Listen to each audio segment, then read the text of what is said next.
Ayun, sa mga pagpalang araw po sa ating lahat mga kabisnes na minamahal at mga kapapi. Ayun. Ayan. Pero mga kabisnes, isang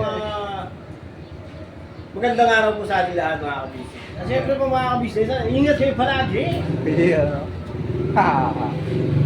Guwape. Ikaw. Ayun nga po ng mga kapapi, mga kabisnes. No? Sobrang thank you.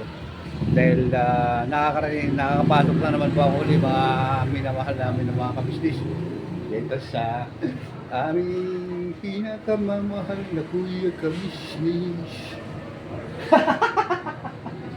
Grabe Papasayaw na. ka. Ayun nga, siyempre. Papahindak ka. Oo, dahil yun nga po ng mga kabisnes. At Umayakan.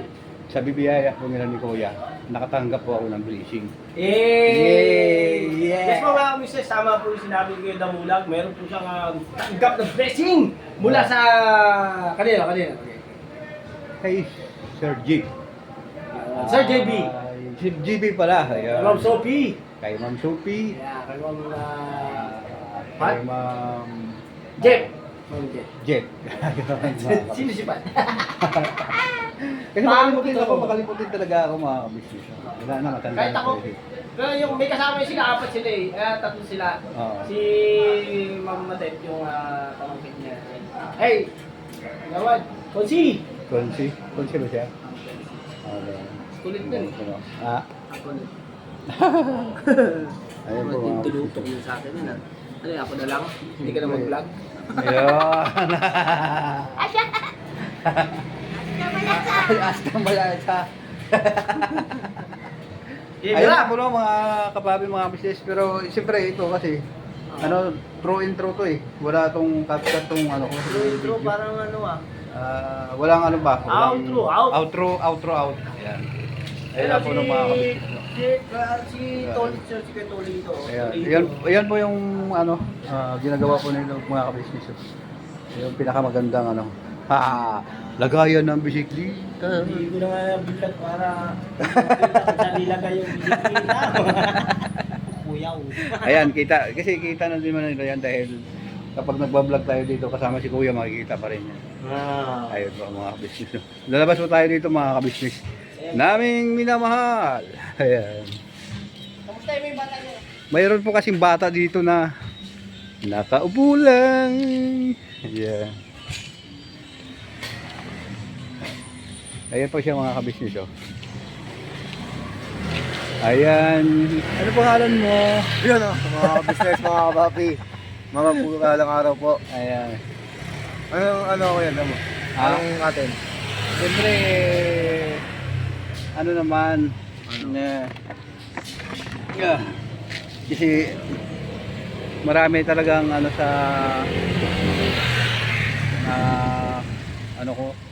yung mga kaibigan ko dyan na paulit-ulit na lang daw yung plaster ko sa aking pagbablog, mga kabisnes.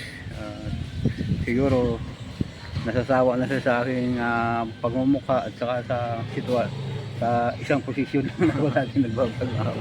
Hindi, daily lang naman kasi kung ano yung ginagawa natin araw-araw, yung bablog natin. Daily na.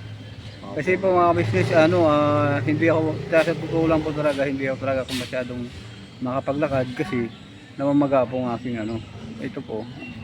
Akala ko kayo naman kung ano namamaga sa yun. Mga pa ako po kasi mga kabisnes, kaya nagtitiyaga-tiyaga lang po muna ako dun sa bahay hanggang sa mayroon pong ma-upload. Pero yung mga pinag-upload ko po mga kabisnes, mga kapapi, totoo po yun mga kabisnes kasi ayon din dun sa mga nababasa ng mga comment na tulad kahapon yung na-vlog ko yung ultimo tool na yung mismo harap-harapan na sinabihan ako na nako Damulag, sabi nga ganyan, huwag mo na ipapatuloy ang pag-vlog mo, wala ka namang mararating. Wala daw po ako narating mga kabisnes, kaya yun, ginawan ko siya ng video kagabi. Yung vlog pala kagabi na dati kong kaibigan, ngayon baser ko na. Kasi pati po si Kuya, nagsasabi po siya na wala daw na improve dun sa mga bagay na ko. wala nang ibig sabihin, kaya po ako doon muntik lang po kami nagpang-abot mga ka-business kasi. Mas maganda lang na ako lang ang ibabas mo kung nanonood ka, ako lang, wag lang si Kuya. Oo. Kasi Wala naman tayong magagawa. hindi tayo Tayo naman magkakasundo yun pagdating dyan mga ka-business. mga ano pala, sorry po ha, mga ka-business, yung mga kaibigan ko. Diba? Kasi si Kuya, baka sabihin nyo na ganito ganon, talagang ipagtanggol namin yan habang kami nabubuhay ng mga kagwang, mga kabisnes. Kasi si Kuya walang ginagawang mali yan, walang ginagawang masama yan, di ba Tol? Oo naman. Ang Tapos gusto lang ni Kuya yung mapabuti kami, mapaayos yung aming pamumuhay. Yung umangat ba sa pamumuhay. At saka si Kuya, hindi po siya kung ano yung malutulong niya, talagang ibinibigay. buhos buhay Opo. po mga kabisnes. Opo. Ayun. Dahil sinasabi niya iba na wala naman ano ngayon, ano po, wala po sa amin lang eh. Magkano yung pinatulong niya sa amin araw-araw po mga kabisnes. Matindi yung tulong ni Kuya, ni Ate, sa business, ng Papa din. At saka, Kung alam niyo lang po. masabi ko lang sa kaibigan mo, Tol, kung tunay kang kaibigan, maging masaya ka na lang sa ginagawa ng kaibigan mo. Hindi nga yung turing ng ganyan Tol eh. Kasi yung pangyayari, ganito Tol. Kwento ko sa iyo konti na ano po mga kabisnes, kwentuhan ko tong kapatid ko na si Vera and Lito Official mga kabisnes. Apo, Subscribe naman kayo dyan. thank you po. Siyempre, ako naman po, subscribe nyo rin po. Siyempre mga po, kabisnes. Kuya Damo. Yan. Aming the hunk of the kagawang. Kasi sabi niya, ako daw walang narating at saka parang ang tingin sa akin uto-uto lang kasi lagi niya po kasing nautangan na wala namang ano, parang lagi nga niya ako nauto doon sa ano, lagi kasi siya lang, ako lang laging nagagastos doon eh, naalala ko nga sa kanya habang ano, doon ko lang na talagang natanto sa kanya na talagang masyadong maliit yung pagtingin sa akin nung mayroon na siyang sinabi na hindi maganda. Kasi una-una sabi niya sa akin, hanap ko ng tao, sabi niya. Kasi kukuha ko ng sasakyan driver, babayaran ko. Eh ako naman na ano, pakatanga. Nagkuha ako ng driver. Tapos sige, alis na tayo. Umaga po yun, umalis kami. Pagkatapos, pagdating doon, tanghali na, ang sabi niya, kain tayo. Kumain tayo. Wala pala siyang pirang dala. Wala. Ako pa nagbayad mga kabistis. Tapos, yung sa club doon, pagdating ng nirelease na yung sasakyan, sa akin pinaghiram ng panggasolina. Ayun ba yung taong ano, yung grabe. Tapos, di gano'n na ang nangyari. Sabi niya doon sa bahay kasi hindi ako dumadala ng pera malaki, baka mahulog eh. Ganun yung ano niya. Tapos, bandang uli, nung gano'n na nangyari, no? Sabi ko, akala ko naman yung kasama ko na kinuha ko, binayaran niya. Hindi rin pala, ako rin palang, Ikaw din ang magbabayad. ako yung sinisingil nung kasi ako ang kumuha sa kanya eh. Siyempre, ikaw ang yun. Ayun po nung business, ang lupit ng tao na yun. Grabe ano ba tawag nun? Kagulang. Kagulang, mga parang Magulang, yung parang- style sa akin, mga business Tapos nung sabi niya, sabi nung mga nakakilala, dun sa kanya kasi, kaya ba sabi ko parang wala siyang mga kapitbahay doon. Para pinagkakalat niya na ako doon na, kaya yun nararamdaman ko sa ibang tao na, bakit ka ba dumidikit yan? Minamasama ng tao na yan.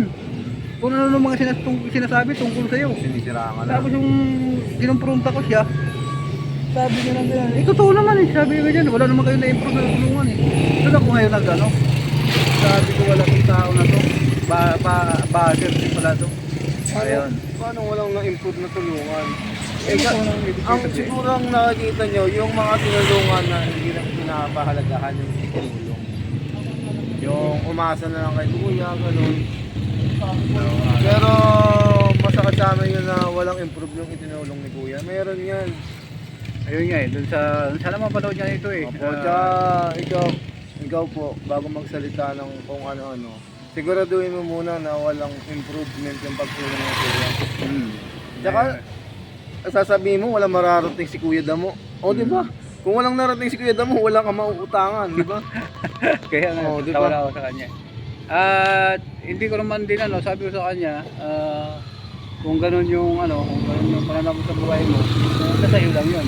Basta sa akin, sa amin, wala kami permission ng tao, di ba tol? Oo naman. Ayun. Ayun po importante at saka yung pinaka-turo ni Kuya. Oo, yun. Oo. Na lumaban tayo ng patas, walang tinatapakan tao. Yun. Opo. Tama talaga Tsaka, nandun yung kaingitan natin yung ibang mga tao na nakakarating ng umaangat sa buhay. Pero sa mabuting paraan. Ika nga ay gawin natin na inspirasyon yung inggit natin para maging din ba, step by step yung ating pag-angat sa buhay. Pero yung inggit na sisiraan mo yung isang tao para bumagsak, wag Ayun. naman po. Tsaka malabo mangyari sa amin po yun. Ayun. Opo, na siraan namin yung isang tao para bumagsak dahil sa inggit namin. Hindi po. Pero aminin po namin mga ka-business, naiinggit din po kami pero sa good way. Good Po ang way. ginagawa po namin. Yung pagkakaingit natin, nagsisikap tayo para Makuha din yung yung ganong Oo. pamumuhay. Pamumuhay. Pero yung sasabihin na naiinggit tayo tapos sisiraan natin, never po kami ganun. Kung makikita niyo naman po mga business, yung mga kasamahan namin dito na nagre-reaction tungkol sa mga tao na mga talagang ika nga ay walang magawa sa buhay. Oo. Ano lang po yun, tama lang po yun na sumagot kami. Kasi syempre, masakit sa amin na ganun mga sinasabi nyo kay Kuya at saka sa buong family ka business. Oo. Di ba? Totoo yan po mga business. Tsaka po yon yung tawag nito. Yung mga tao na nagsasalita ng ganyan, walang walang buti sana kung tanong doon tol kung saan sila galing, di ba? Ganun ang Kaya yun na. Talagang So, dito ang Ano bang Dahil Doon na ba po, sa mga nakagalit kabisnes, mo o doon sa nabalitaan ko sa iyo? dalawa. Ayun po mga kabisnes, pasensya na po kayo doon sa labas po mga kabisnes kasi ang lakas ng tugtog bigla pong napindot mga kabisnes at humingi po ako ulit ng pasensya po mga kabisnes namin minahal. At doon sa po kanina, yung pinag-usapan namin ni kapatid na Lito tungkol doon, ayun. At yun, totoo po ito lahat, yun mga minamahal namin ng mga kabisnes. So, sobra-sobra pong pasalamat ko dahil nabibigyan sa blessing po na ni Kuya kabisnes tsaka kay ate doon sa nagbisita po dito sa nagmamahal po sa kabisnes official sa mga minamahal na mga subscriber tsaka viewer po. Nagbigay po sa akin si Ma'am GB tsaka si Ma'am Jit tsaka si ganito, nakalimutan ko na po agad. Ayun po mga kabisnes yung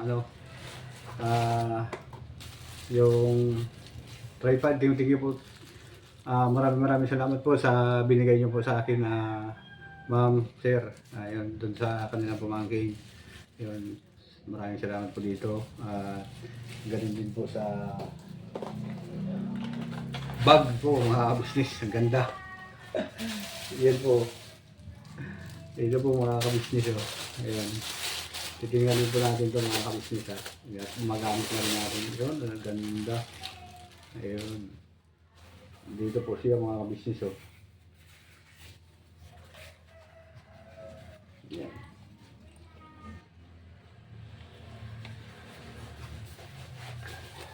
Yan. Ang ganda po mga kabisnes. Thank you po ma'am. GB. Sir GB pala. Wala, makalimutin na talaga si Kuya Nita Mulag po mga kabisnes. Uy, mayroon po pong $1 po. Thank you po sa very much po sa iyo. Sa inyo po. Siyempre, dahil po yan kay Kuya Ate at kabisnes at Ate kabisnes. Dahil po sa kanila, nakilala na nabiyayaan din po ako mga kabisnes. Yun. At siyempre dahil po sa inyo mga kabisnes, suportan niyo po at tulong sa kabisnes official. Ayun. nagpapasalamat po ako sa pagmamahal ni Kuya Ate sa amin at hindi siya sumusuko kahit paano pasaway po namin mga kabisnes. Thank you very much, $1 po. Yan. Ganda po mga kabisnes oh. May mga ano po siya, yung mga side pocket, mga ano po, ang ganda. Ito po yung ano, paborito ko po na ano, tawagin ito. Yan, may iba po siyang lalagyan dito po, saka dito pagka gusto niyo tinanggal, dito lang po. Yan. Safety po yung gamit mga kabisnes. Yan. Thank you po dito. At saka mayroon pa po tayong chocolate. Ay, tayo po chocolate mga kabisnes. Yan. Ngayon ano, yung tawil po pala yung iba mga kabisnes. Yan dito. Yan. Thank you po very much sa inyo po, ma'am, sir. Salamat sa ano. Sandali lang po mga kabisnes. Huwag po kayong malis. Pagulisan ko lang po kayo. May pasanat ng tao po. Yan po mga kabisnes. Ang ganda oh.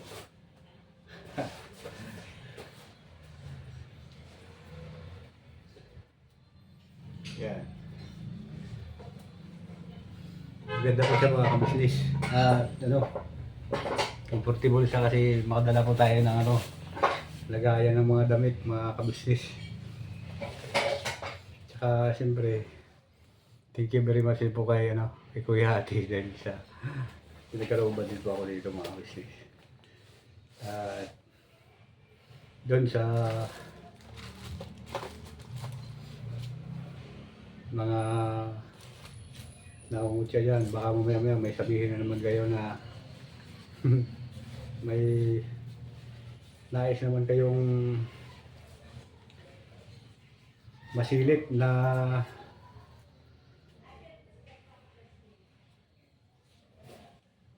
hindi maganda sa akin mga kabisnes. Dahil sa mga baser lang po mga business kasi talagang ano, yung tao na yun na umano sa akin, nung kaibigan ko na baser ko ngayon, talagang mahigpit na po siya na nanonood at ano siya, kontra po siya sa mga nangyayari sa aking buhay mga kabisnes. Pero ayun nga, pinapabayaan ko na lang sa mga kabisnes kasi ayun nga, dun sa sabi ni Kuya, ang kaaway mahalin. Hindi naman po siya kaaway mga kabisnes eh. Ano lang siya, kumbaga masyado lang talagang believe siya sa kanyang sarili mga kabisnes. Kaya yun, baka mamaya mapanood niya naman to, yung binigay sa akin. At kung ano na naman yung sabihin niya pag kami po ay nagkita mga kabisnes. Sana mapanood mo to, magbago ka na. Kasi puro lang ano eh. Totoo nga yun, halimbawa, pag magdaan ako, sisigaw ka na naman. Oh, swerte at mapalad ka dahil binigyan ka na naman yan. Baka gano'n na naman yung sabihin mo sa akin, di ba? Yung galing po sa ano po pala mga business, may binigyan din po sa akin yung subscriber po na ni Kuya Kabisnes at saka ni Ate. Yung nagmamahal dun po sa Kabisnes Official. May binigyan po kasi ako ng sapatos na maganda pong mga kabisnes, panglaro ng basketball. Tapos dumaan ako, sabi niya, yan ba yung sapatos na ano, binigay ng subscriber niyo? Sabi niya. Kaya sabi, tinginan sa akin yung mga tao, imbis na hindi ako nakikilala ng mga tao doon. Nakikilala po ako mga kabisnes dahil ganun po yung kanyang ano, asan mga kabisnes. Ay, hello, bablog na ako. Ay, sige yan. Si ano po, si Algebra. Hello po! Naimbag daw tayo amin mga kabisnes. Iyan, grabe ganda mong ngiti Kuya Damo. Sige po, dito lang po ako. Tuloy mo lang yan. Okay, Bira lang. maraming salamat sa iyo. Opo. Bye po! Sige lang. Ayun po si Bera mo mga business. Yun o. At sana kung ano po, mga susunod ng mga linggo, susunod ng mga buwan, kung halimbawa po na ganun magtigil din po sa mga salita sa akin. Kasi minsan po kasi lagi po kasi kami may naglalaro po kami ng liga mga kabisnes. Ganun po yung ano niya, parang ako na lagi yung kanyang binabantayan doon sa court. Lahat po ng mga ano ko, ewan ko po, klaseng tao na yun. Hindi ko na pinapansin po yung mga kabisnes. At Panginoon na lang po bahala sa kanya kung anong, ano. Basta, ang sinasabi ni Kuya, kabisnes, mahalin ang ano ka mang uri na tao, basta wala kami biniberwisyo na tao at hindi ka namin mapansinin. Yun lang, nagsasabi lang din po ako mga kabisnes kasi siyempre minsan nagkakaroon ka rin ng damdamin dahil yung mga tao nasa paligid niya nagtataka nga bakit ganun sige pa rin ang ano, at tahimik lang po ako mga kabisnes. Kaya dito malalaman niya sa vlog na ito, sana mapanood niya to. Ayun po mga kabisnes, ano, at maraming salamat sa tulong at suporta po sa Ka-Business Official, Papa Dins TV, at Family Ka-Business, at siyempre sa Primas Budang, sa mga kapatid yung kagwang. Thank you very much po sa inyo, sa kay Boss Waki, Wakahimas TV, yun. At sa lahat po na nagmamahal sa Ka-Business Official. Thank you very much po sa inyong tulong at suporta po na walang sawa. Sama-sama po tayo hanggang dulo mga minamahal namin ng mga kabisnes at dyan sa mga kababayan natin, sa kababayan ko sa Negros, yun. Shoutout po sa inyo Tananda sa Bacolod, amuman sa Iloilo, mamon inaanak po na sa Cebu. Ako ang mga igagaw, mga pamangko na diha sa Mindanao, yan, Iligan, Cotabato, yun, may yung adlaw sa inyong tanan diya. Luzon, Visayas, Mindanao, shoutout po sa inyo lahat at I love you all. Never say goodbye. Tomorrow is another day. Birabanat lang po tayo mga minamahal namin na mga kabisnes. Sana huwag po kayo magsawa sa araw-araw na suporta sa Ka-Business Official at sa Papa Dins TV. I love you po ulit sa inyo mga kabisnes. Bye bye. Sama-sama po tayo hanggang dulo.